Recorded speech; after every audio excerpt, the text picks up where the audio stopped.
The Conjuring, The Devil Made Me Do It is the third main entry in the Conjuring horror movie universe, which of course has spawned a whole cinematic universe of horror movies, which include Annabelle, The Nun, and The Curse of La Llorona. This third entry is directed by Michael Chaves, who'd previously directed La Llorona, taking over from James Wan, who helmed the first two Conjuring movies, and is now mainly focused on the Aquaman franchise. The Conjuring, The Devil Made Me Do It once again follows Patrick Wilson and Vera Farmiga as paranormal investigators Ed and Lorraine Warren, and revolves around their experience with a murder suspect who claims demonic possession as a defense while on trial in court. As with all the main Conjuring movies, this entry is based on supposedly true events that of course have been altered and expanded upon to be more cinematic. The real 1981 trial of Arne Johnson, which this movie explores, is said to have been a catalyst for mediums to become involved in police investigations. And the movie has definitely doubled down on that aspect in its marketing, where Warner Brothers had actually hired a medium to talk to the audience at my screening. Because of this slight courtroom-focused approach to the story, Conjuring 3 changes things up by offering more of a murder mystery element, as opposed to the haunted house approach to the first two movies. This kind of allows Conjuring 3 to form its own identity compared to the first two Conjuring movies, showing if they want to keep this franchise going, then they are capable of changing up the formula, and offering something fresh. As if this franchise had been yet another haunted house movie, there'd be all sorts of complaints about the franchise being formulaic.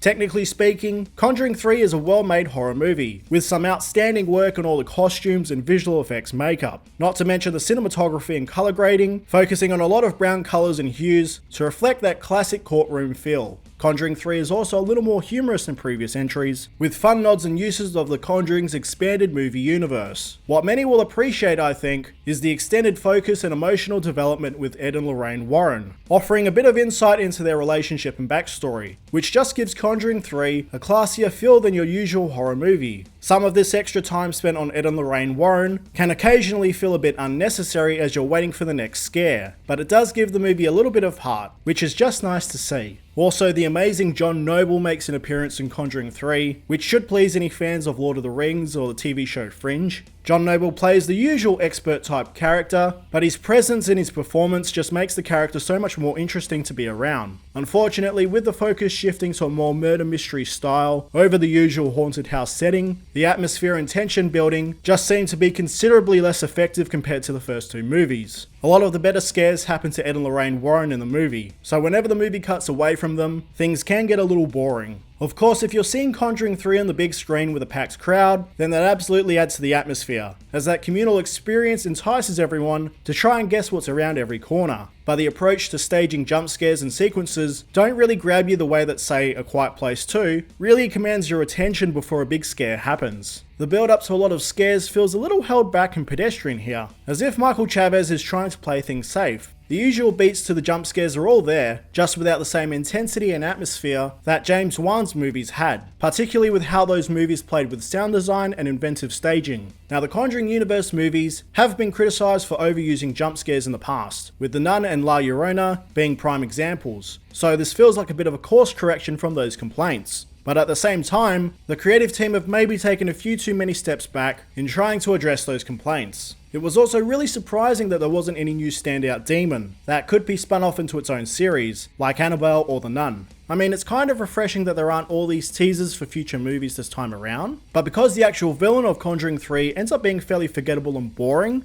a new standout demon could have gone a long way in making Conjuring 3 more memorable. Conjuring 3 should please fans who have been waiting to see the next entry in this franchise, and it's honestly a nice change of pace to see the series break away from the established formula. I just wish Conjuring 3 was a lot scarier. The Conjuring, The Devil Made Me Do It gets a 6.5 out of 10 from me. Guys, I hope you like this review. If you want to see more reviews just like this one, stay right here for your mono fix. Bye guys.